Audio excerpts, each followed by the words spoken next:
So we're reading from Canto 2 today. I was thinking in different temples, I thought the canto just revolves around the first one, again and again and again. But I'm glad that we went to number 2 today. We'll do the invocation, which is just before verse 1. We'll read the purport and the translation as well, and then we'll go into text 1, translation and purport, and then we'll talk on text 1. So the one is up there. Yeah, so the invocation I'll just read out, and then we'll move on to the text today. That is the invocation, by the way. Om, O my Lord, Namaha, my respectful obeisances unto you. Bhagavate, unto the personality of Godhead. Vasudevaya, unto Lord Krishna, the son of Vasudeva. Translation and purport by His Divine Grace, A.C. Bhaktivedanta Swami Srila Prabhupada. Translation: O my Lord, the all-pervading personality of Godhead, I offer my respectful obeisances unto you. Purport: Vasudevaya means to Krishna, the son of Vasudeva.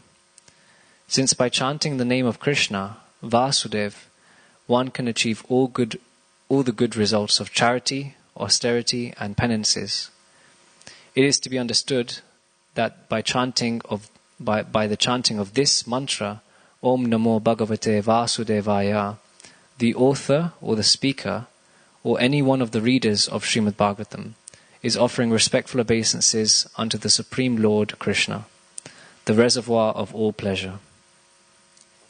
In the first canto of Srimad Bhagavatam, the principles of creation are described, and thus the first canto may be called creation. Similarly, in the second canto, the post-creation cosmic manifestation is described. The different planetary systems are described in the second canto as different parts of the universal body of the Lord. For this reason, the second canto may be called the cosmic manifestation. There are 10 chapters in the second canto, and in these 10 chapters the purpose of Srimad Bhagavatam and the different symptoms of this purpose are narrated. The first chapter describes the glories of chanting, and it hints at the process by which the neophyte devotees may perform meditation on the universal form of the Lord. In the first verse, Shukadeva Goswami replies to the questions of Maharaj Parikshit, who asked him about one's duty at the point of death. Maharaj Parikshit was glad to receive Shukadeva Goswami, and he was proud of being a descendant of Arjuna, the intimate friend of Krishna. Personally, he was very humble and meek, but he expressed his gladness that Lord Krishna was very kind to his grandfathers, the sons of Pandu, especially his own grandfather Arjuna. And because Lord Krishna was always pleased with Maharaj Parikshit's family, at the verge of Maharaj Parikshit's death, Shukadeva Goswami was sent to help him in the process of self-realization. Maharaj Parikshit was a devotee of Lord Krishna from his childhood, so he had natural affection for Krishna. Shukadeva Goswami could understand his devotion. Therefore, he welcomed the questions about the king's duty. Because the king hinted that worship of Lord Krishna is the ultimate function of every living entity, Shukadeva Goswami welcomed the suggestion and said, "Because you have raised questions about Krishna, your question is most glorious." The translation of the first verse is as follows. Translation and purport by His Divine Grace, A.C. Bhaktivedanta Swami Srila Prabhupada. Srila Prabhupada ki jai. Sri Shukadeva Goswami said, "My dear king, your question is glorious because it is very beneficial to all kinds of people. The answer to this question is the prime subject matter for hearing, and it is approved by all transcendentalists." Purport: even the very question is so nice that it is the best subject matter for hearing. Simply by such questioning and hearing, one can achieve the highest perfectional stage of life. Because Lord Krishna is the original Supreme Person, any question about Him is original and perfect. Lord Sri Chaitanya Mahaprabhu said that the highest perfection of life is to achieve the transcendental loving service of Krishna. Because questions and answers about Krishna elevate one to that transcendental position, the questions of Maharaj Parikshit about Krishna philosophy are greatly glorified. Maharaj Parikshit wanted to absorb his mind completely in Krishna, and such absorption can be effected simply by hearing about the uncommon activities of Krishna. For instance, in the Bhagavad Gita, it is stated that simply by understanding the transcendental nature of Lord Krishna's appearance, disappearance, and activities, one can immediately return home, back to Godhead, and never come back to this miserable condition of material existence. It is very auspicious, therefore, to hear always about Krishna. So Maharaj Parikshit requested Shukadev Goswami to narrate the activities of Krishna so that he could engage his mind in Krishna. The activities of Krishna are non-different from Krishna himself. As long as one is engaged in hearing such transcendental activities of Krishna, he remains aloof from the conditional life of material existence. The topics of Lord Krishna are so auspicious that they purify the speaker, the hearer, and the inquirer. They are compared to the Ganges waters, which flow from the toe of Lord Krishna. Wherever the Ganges waters go, they purify the land and the person who bathes in them. Similarly, Krishna Katha, or the topics of Krishna, are so pure that wherever they are spoken, the place, the hearer, the inquirer, the speaker, and all concerned become purified.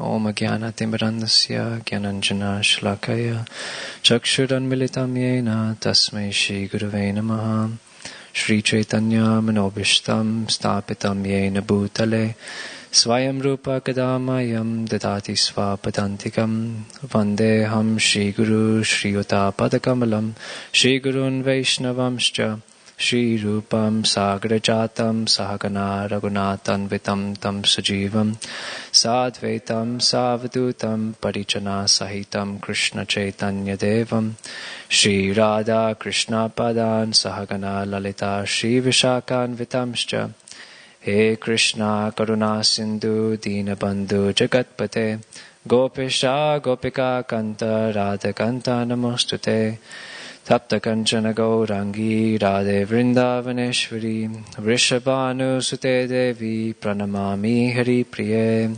Vanchakalpa Tarubhyascha Kripa Sindhu Behevacha Patitanam Pavanebhyo Vaishnavebhyo Namo Namaha Namo Om Vishnu Padaya Krishna Prastaya Bhutale Srimate Bhaktivedanta Swami Niti Namine Namaste Saraswati Deve Gauravani Pracharine Nirvishesha Shunyavadi Pashtata Deshatarine Jai Shri Krishna Chaitanya Prabhu Nityananda Shri Advaita Gadadara Shivasati Gaura Bhakta Vrinda Hare Krishna, Krishna Krishna, Hare Hare, Hare Rama, Rama Rama, Hare Hare. Jagat Guru Srila Prabhupada ki. So, thank you for allowing me to speak here. All the seniors, Bhaktivinoda Mana, Matajis and Prabhujis for allowing me to speak.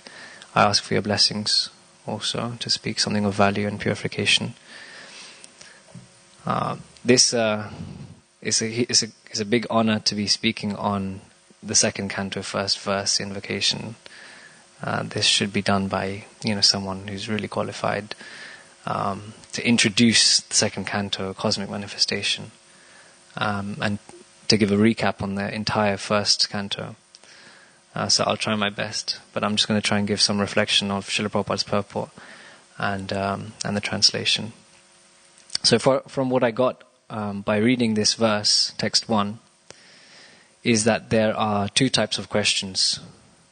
Simply, there's good questions and there's bad questions. And depending on your question, it will elevate you to a certain platform. So the quality of your questions will have a corresponding effect on the quality of your entire life. The better questions you have in life, the better quality of life you have.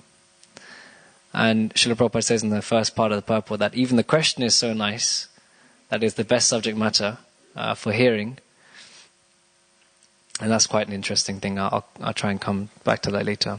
But Sutta Prabhu gives this one example of how when you improve the quality of a question, your direction in life completely changes as well. And back in the day, the concentration camps used to hold many of these people. They were sentenced to be killed soon. And when you're in that moment, you're going to certainly have a lot of questions on your mind. Why am I here? When are they going to take me? What can I do about this unfairness? So depending on your question, you will act also and introspect on the answer. So there was many people in that concentration camp. They were asking, when am I going to die next? When's the day going to come when I'm going to die? Their question was, when am I going to die? But there was one specific person, and he thought that asking that question is pretty useless. So he asked, okay, how can I escape? And so that became his meditation. He asked, how can I escape every day? How can I escape? How can I escape? Not when am I going to die?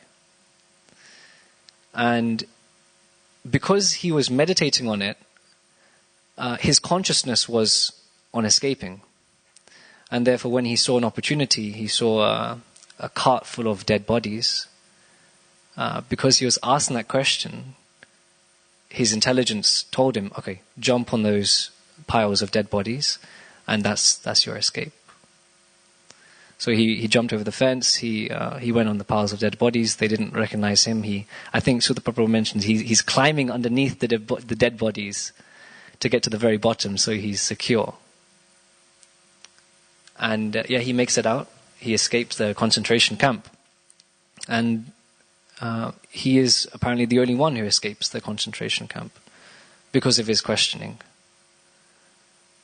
So when we have an opportunity for an elevated life, we can also ask questions to get us there. In Bhagavatam class, we have a chance to always ask questions. And Srila Prabhupada mentions that only questions regarding the Supreme Personality of Godhead can satisfy the soul. I think this is mentioned in first canto, chapter 1. He talks about birds and beasts, men. Everyone in the material world has questions and answers from day to night. In the morning they wake up, they're asking questions. In the evening they're asking questions. Birds asking questions, they come to the nest, they're asking questions, they're getting answers. Businessmen, they're asking questions. Politicians, students asking questions and getting answers. Press people, legislators, they're all asking questions, but none of them are satisfied at the end of the day. So here in the purport, in the translation, Shukadev Goswami says, the answer to this question is the prime subject matter for hearing, and it is approved by all transcendentalists. So it's questions we should ask that are approved by transcendentalists. So there was one time a disciple or follower of Srila Prabhupada asked a question to Srila Prabhupada. Srila Prabhupada was doing his lecture, and at the question and answer time, one of the devotees asked, how many transcendentalists are there? And humbly, Srila Prabhupada was going to be like, okay, I'm going to try and work it out, But before he actually said anything to answer, he chastised that person. He said, what is the benefit of asking such a question? What will it do for your spiritual life? If I remember right. He said, don't don't think about how many transcendentalists are there. You make yourself one and go to Godhead yourself. And then he made a joke. When you go to the ticket station, you don't ask the ticket keeper, how many tickets have you sold today? No, you get on your train and you go to your destination. So he got chastised in that way. So there's good questions, and then there's questions that benefit not yourself nor anyone else. So here we're talking about the question of Maharaj Parikshit being glorified by Sri Shukadeva Goswami because it's beneficial. So only that which is beneficial to everyone is glorified. And there's many qualities. We know that Maharaj Parikshit was a devotee at birth, and he has, since he's a devotee, all the devotee qualities. So he's Pandita Samadarshana, so he can see that there's a spirit soul in every living entity, regardless of the type of body that they have. And not only is he Pandita Samadarshana, he's knowledgeable in terms of matter and spirit, but he's fully surrendered to Krishna. And when one is fully surrendered to Krishna in that way, then Krishna can empower them fully to give up home, to give up family, wife, kids, and to ask questions to Shukadeva Goswami in such a way that it benefits generations to come. He knew the answer to these questions already because he's a devotee. But because he's fully surrendered, Krishna can use him in a way that can benefit generations, and he can become glorified. But if we're not fully surrendered, Krishna can't use the instrument. You could use us as an instrument. If the instrument isn't bendable or flows like water according to the container that Krishna is putting us in, if we're resistant to the container, if we're not a very polished trombone, then when Krishna tries to play the trombone, it won't work. So we're trying to be instruments for Krishna, and Maharaj Parikshit is the perfect example of the instrument because he's fully surrendered. There are 6 symptoms of surrender, and Maharaj Parikshit has all 6 symptoms of surrender. And we can also individuate ourselves in such a way and see, okay, am I fully surrendered? If you have these 6 things, I mean, maybe you can say, yes, I have everything. And that's maybe something to ask another devotee about yourself, because we can't see ourselves so clearly also. But if you have these 6 things, you can say, okay, yes, I'm trying my best to, or I'm at a certain level of that kind of surrender. The first quality of those 6 is accept things favorable for discharging devotional service. Second thing is reject things unfavorable for discharging devotional service. And always believing firmly in the Lord's protection. And the 4 is feel exclusively dependent on the mercy of the Lord. The 5th is have no interest apart from having the same interest as the Lord. And the 6th is always feeling meek and humble. So then we can see, okay, and I'm going to try and glorify Maharaj Parikshit in this way, because we can see he's fully surrendered. So when we go to the first one, accepting things favorable for discharging devotional service, we can see Maharaj Parikshit lived like that since his birth. He was always interested in Krishna Katha, chanting Krishna's names, finding about his Leela. He was serving the entire world. He was a descendant of the Pandus, so in the invocation it says he was very proud of that descendants, but he's also meek and humble. But he left home and he accepted Sadhu Sangha and Bhagavata Shravana. Two of the 5 most important things in Nectar of Devotion. Bhagavata Shravana means hearing Srimad Bhagavatam and associating with devotees. We see in Lord Chaitanya's pastimes with Ramananda Rai. Ramananda Rai is asking what is the highest perfection of life. And the first thing that Chaitanya Mahaprabhu agrees with him on, it's not take up devotional service and leave Varnashram. Chaitanya Mahaprabhu rejects that. But as soon as Ramananda Rai says, is it Ramananda Rai? Yeah, Ramananda Rai. As soon as he says, getting the association of pure devotees and hearing Bhagavatam, then Chaitanya Mahaprabhu accepts that. So this is exactly what Maharaj Parikshit is doing. He's accepting Sadhu Sangha and Srimad Bhagavatam Shravanam. He's rejecting everything unfavorable for devotional service. He's left his family, he's left his wife, kids, job, status, social order. He's even left the four propensities which we are all engaged in. He's left eating, sleeping, mating and defending. He's left everything. One lecture I heard on YouTube, Srila Prabhupada said he wants all his disciples to eat less, sleep less, defend less and mate less. And that is what he wants his disciples to do. That will make him happy, he said. It's interesting. So he left his life, he left the four propensities, and now he's convinced about the Lord's protection. He has left it in such a way and gone to the most spiritual place, Ganges, with all the spiritual people of the world, the sadhus and the brahmanas. And since birth he's had conviction of Lord Krishna's protection. Srila Prabhupada was saying Maharaj Parikshit used to play with little baby Krishna dolls in his youth. So devotee children have natural affection for Krishna in that way. But there's a right type of proud and then there's a wrong type of proud to have. Proud, okay, you're in devotional service, but not proud when we're putting ourselves over others and saying I'm better than them. Then the fourth one, he's exclusively dependent on the Lord's mercy. Shri Shri Radha Gokulananda ki jai, Sitaram Lakshman Hanuman ki jai, Shri Shri Gaura Nitai ki jai, Srila Prabhupada ki jai. He's gone to the Ganges for all support. He's using the rest of his time, his 7 days, just to listen to Krishna Katha.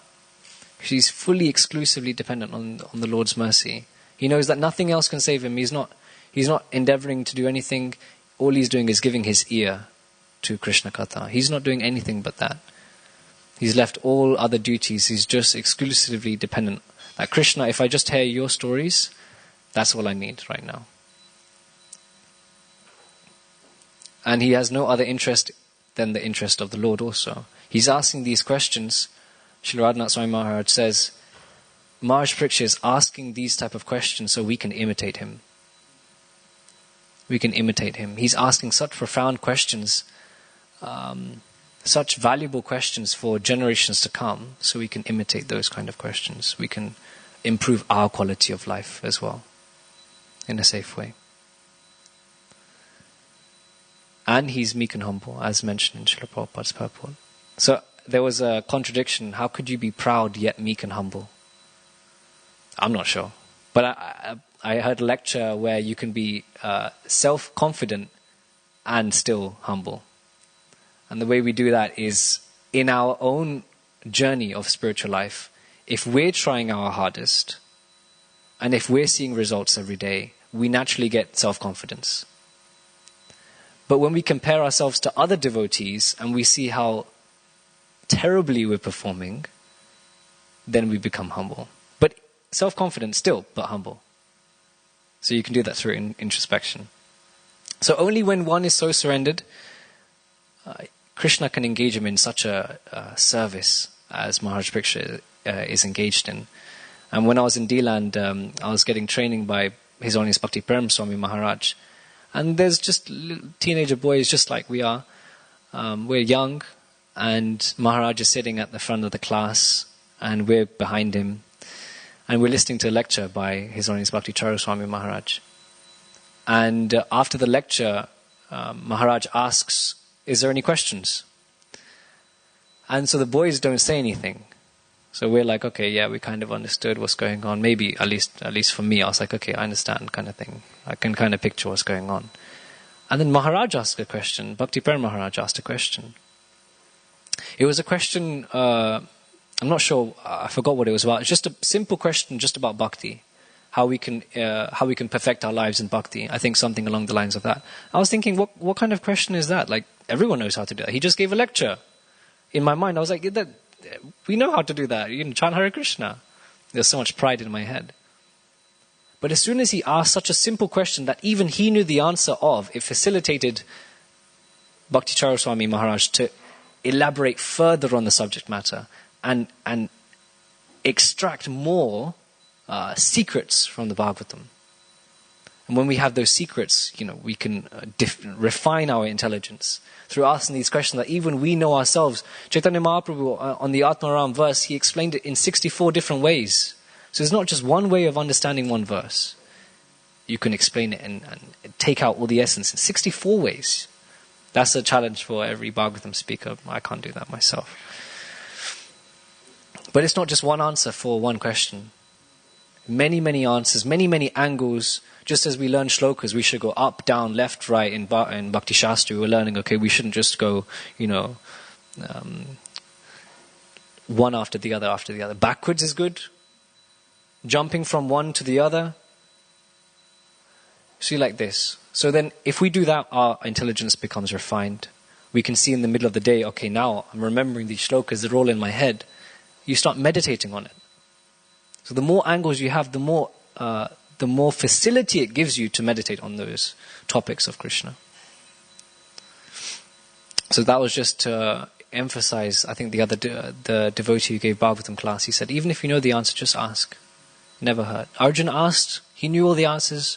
Bhakti Maharaj asked, he knew all the answers. Maharaj Parikshit asked, he knew all the answers also. I want to try and do this in my own life. Not be proud.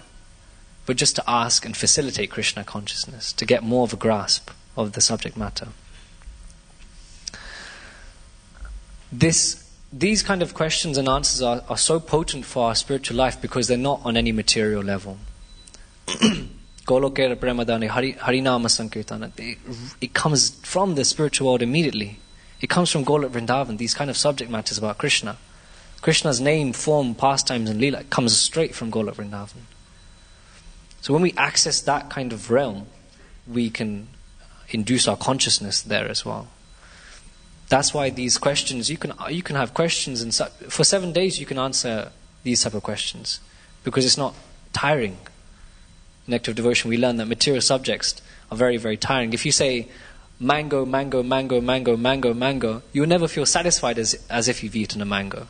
But as soon as you say Krishna, Krishna, Krishna, Krishna, Krishna, you'll feel satisfied. Even though Krishna, you can't see him straight to face. That's why Krishna in the purport it says Krishna's name, his activities are not different from himself. Because you feel satisfied even by chanting his holy name. That you can test it like that. But you don't feel satisfied by chanting mango, mango, mango, mango. So the question Maharaj Parikshit is asking is, please let me know what a man should hear, chant, remember and worship, especially at the time of death. So this question is glorified and it's auspicious. This question is very auspicious. So there's to make something auspicious, it requires 4 things. 4 things. If anything in this world has these 4 things, you can say, okay, it's auspicious. It benefits everyone. It attracts everyone. It produces all good qualities. And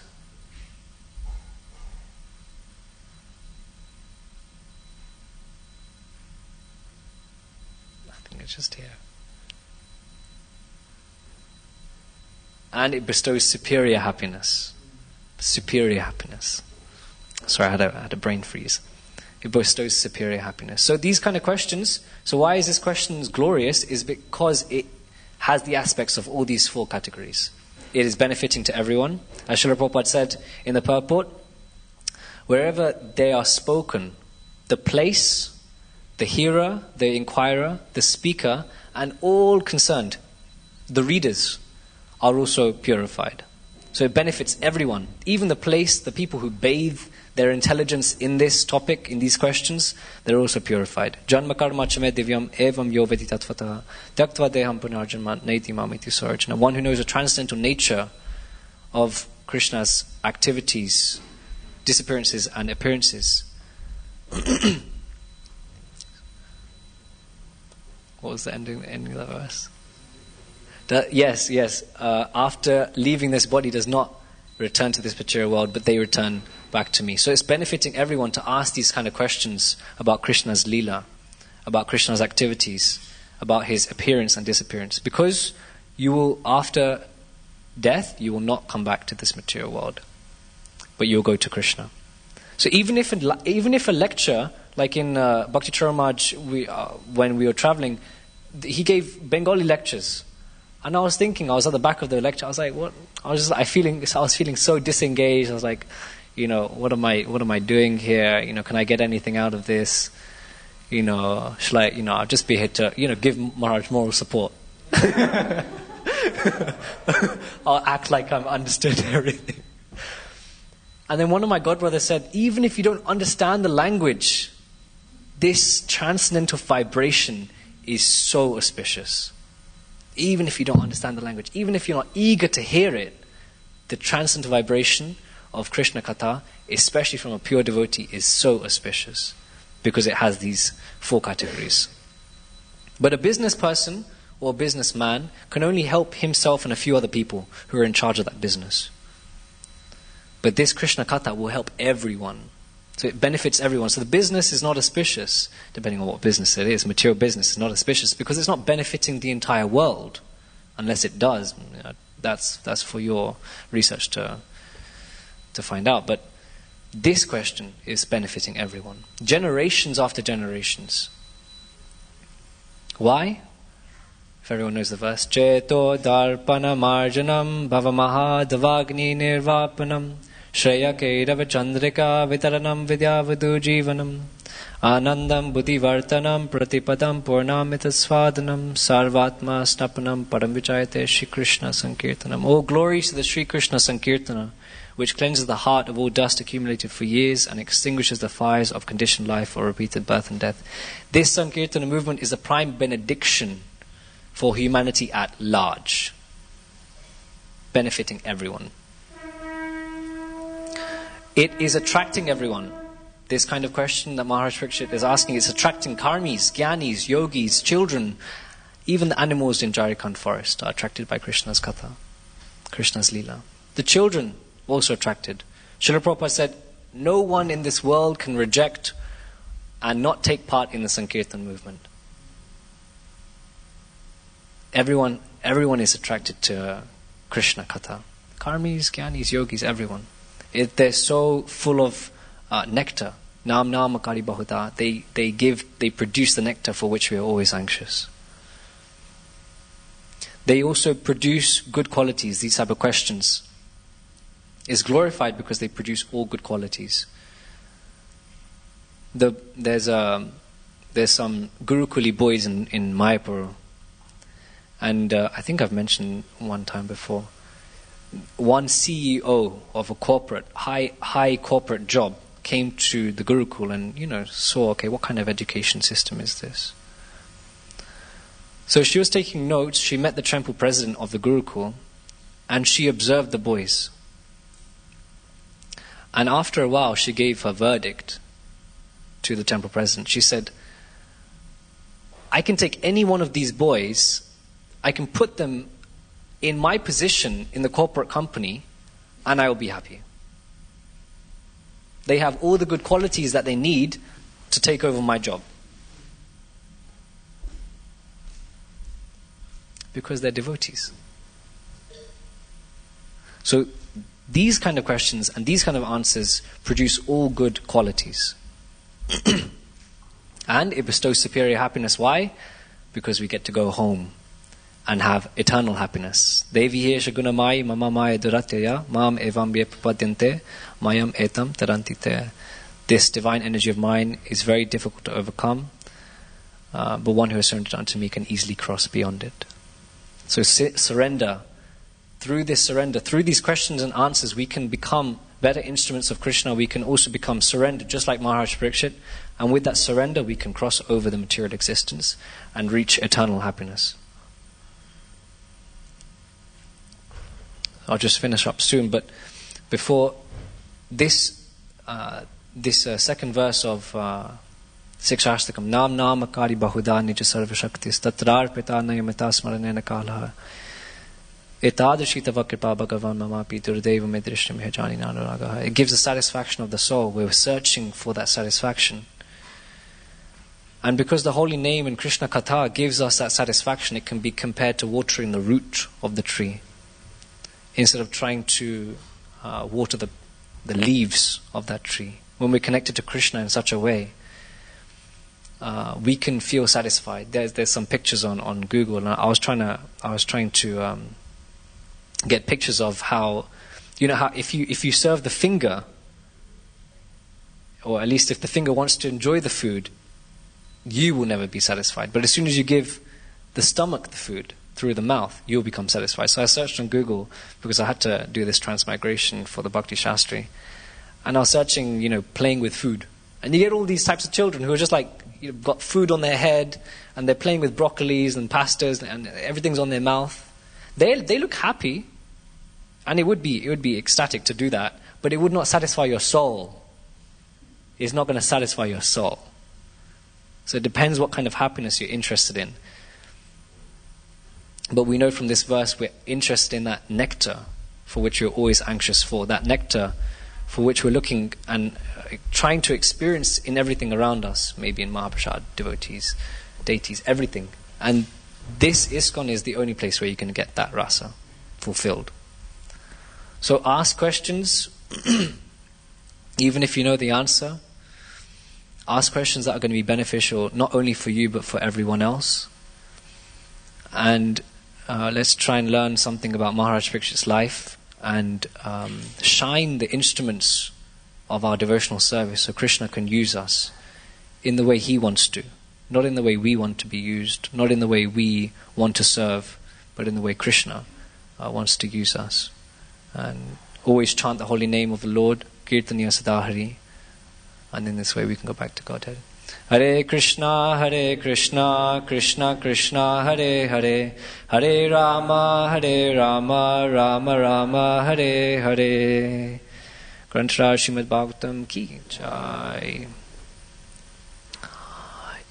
Yeah. I think we're all feeling a bit of pressure to ask good questions now. I have a question about hearing, and to really receive the benefit like Maharaj Parikshit, he was fully absorbed, completely absorbed in hearing.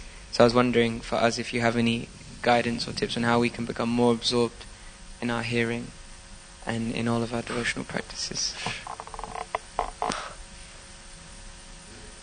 Hearing is one of the hardest things to do because the mind is so polluted.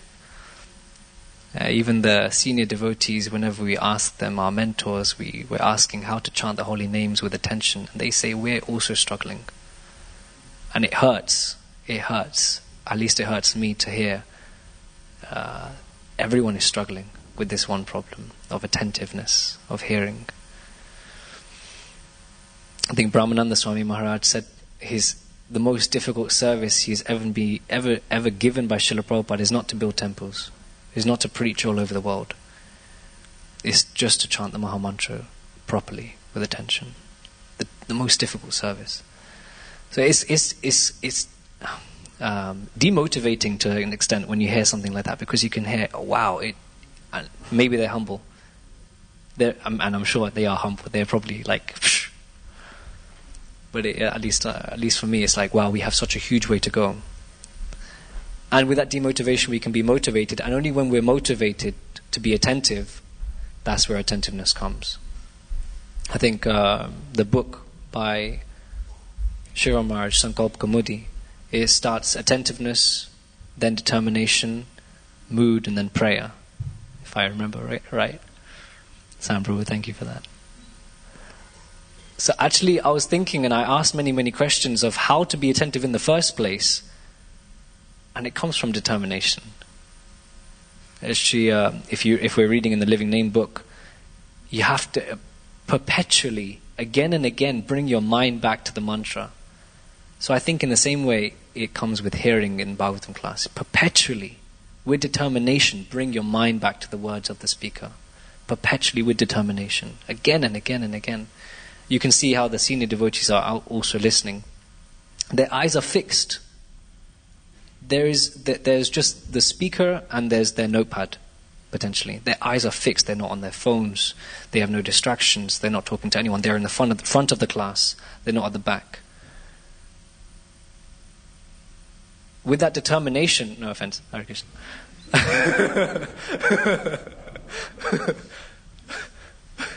Well, when they have that much determination, and through hearing improves.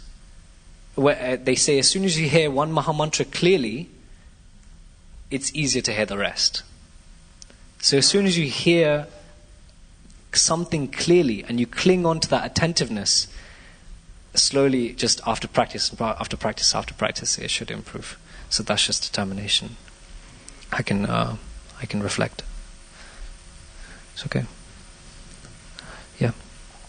Hare Krishna, thank you for the amazing class. I had two things. So one was a comment and one was a question. So the comment, we're probably all getting a bit interested about this, with Jagannath Prabhu's pastimes. So I don't know if everybody joined the memorials, but I can't remember who it was, but somebody had shared a pastime where they were in India with Jagannath Prabhu in a rickshaw.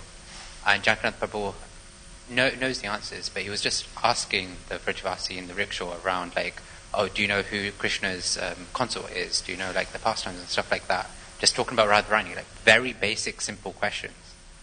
And at the end of it, this devotee who was with him was getting like, why are you asking these simple questions? Like, you know the answers, why are you asking? And in the end, Jagannath Prabhu was like, he just wanted to relish sharing the answers from a Vrajavasi. So that kind of just echoes your point about just asking the simple questions, because one is you just relish it, and the second is that it will be beneficial for everyone just hearing it. So I just wanted to share that. The second thing was a question around like the quality of the questions. So I get like we can even ask simple questions because that obviously fulfills both those roles, relishment as well as helping others. But then the thing that I'm thinking about is the level of the speaker as well, or the level of the person I'm asking the question to. How much should we be taking that into consideration? Because like say it's, for example, a Maharaj or somebody very senior, but we're asking simple questions to, like personally I feel like that's wasting a bit of their time because we could go to somebody else.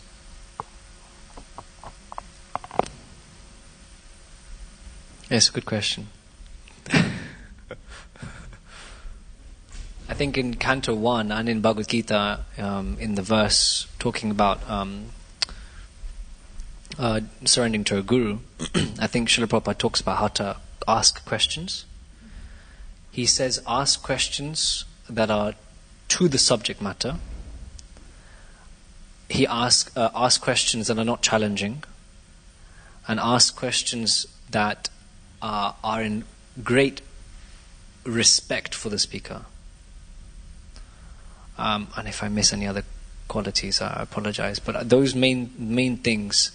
And also the speaker will see your genuineness. I think there's a story Bhakti Maharaj says in his Ocean of Mercy that whenever he asked a question to Srila Prabhupada, it didn't go the way he wanted it to go. He was asking questions, and Srila Prabhupada, maybe would have, put it to the side, or maybe even chastised him for that question. And then he was talking to Tama Krishna Maharaj, and he asked, why does this happen when I ask Srila Prabhupada questions? And Tama Krishna Maharaj said, do you really want to know the answer to those questions? Or are you asking for the sake of asking? And as soon as Bhakti Maharaj heard that, he understood that when we have questions on a genuine platform, then Srila Prabhupada can see our actual intention, and he responds on that level of sincerity. But if we ask questions just for the sake of it, at least his reflection was that, then Srila Prabhupada can see that mood, and he's not interested in replying. So then then the next day he asked an actual question which he was really genuinely looking for an answer in. And Srila Prabhupada accepted the mood, gave him the full answer. So, I don't know if that helps.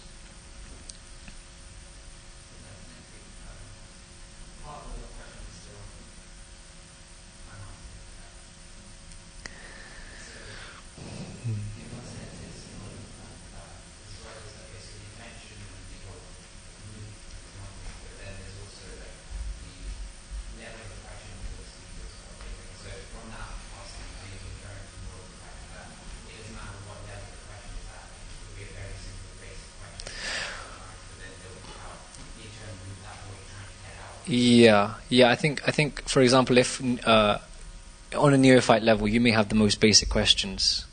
So that's obviously they'll understand that mood.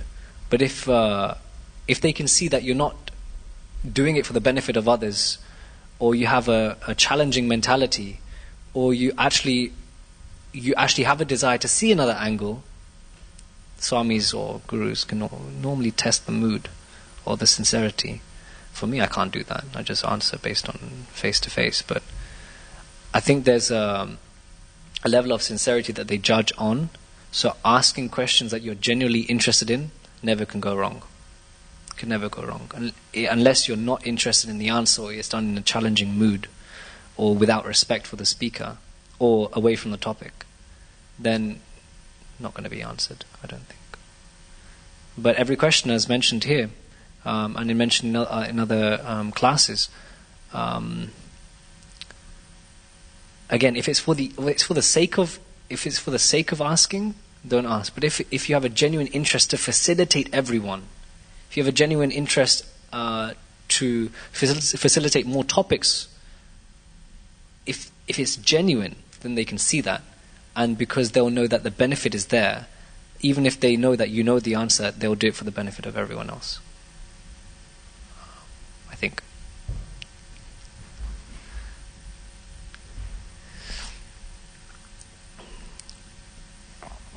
Hare Krishna. Hare Krishna. Prabhupada mentions quite a lot how only through pleasing the spiritual master can then this knowledge be imparted into you. It can be actually realised. I think it's a couple of verses later, one of the purports. He sort of, even despite making this point that only through pleasing the spiritual master, he ridicules any idea that it's like some sort of mystical process that just by pleasing them you get realization. You have to go through the process of inquiring submissively and whatnot. But I'm still not quite sure how much is the question and answers. Of course you're getting some knowledge, but is this actually how the realization comes, or is this just like a means that it's just like almost a ritual that allows deeper realizations to take place?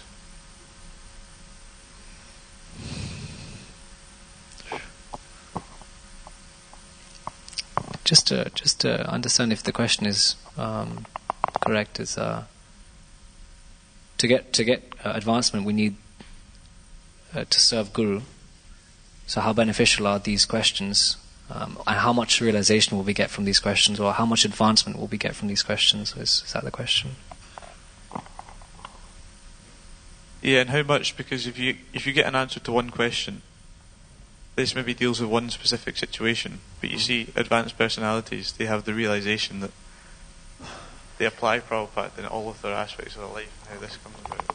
Yeah, I mean, we could say like this: to please the spiritual master, we can ask questions. The spiritual master, Srila Prabhupada, he likes his disciples asking questions. That's one of the things we can do to serve Guru. I think several times Srila Prabhupada says to ask questions means you're intelligent. To ask questions means that you are not a blind follower. To ask questions can obviously facilitate more Krishna consciousness. But I think several times Srila Prabhupada says, I like my disciples asking questions. In the end of a class, like Sarvabhauma Bhattacharya, if there's no questions by Lord Chaitanya, the speaker feels like, I haven't done my work right. But if there's questions, okay, now I can delve deeper. And that's also where realizations definitely come out. Because when we discuss such topics even more intimately, is when more juice can be revealed. Like Revatinandan Prabhu said in Bhakti Shastri class, it helps our intelligence in Krishna consciousness. So that's one thing we can do to serve Guru. We can put those two things together, I guess, and facilitate both service to Guru and good questions. Does that answer the question? Does anyone have any kind of reflection on that? I was just thinking there's this one verse which says Yasya deve para bhakti yatha deve tata karo tasyeta katityartha prakashante mahatmanaha, which means that only for one who has implicit faith in both the spiritual master and Krishna, the purports of the Vedic scriptures are revealed within their hearts. So I was thinking this question and answer is a process of building faith, and the more we question, the more we get answers, and our faith increases, and then the purports are revealed from within our faith in Guru and Krishna increase. So I think it's a cycle of building faith. Was one. Perfect. That was sick. Thank you. Anything else? Srimad Bhagavatam ki jai.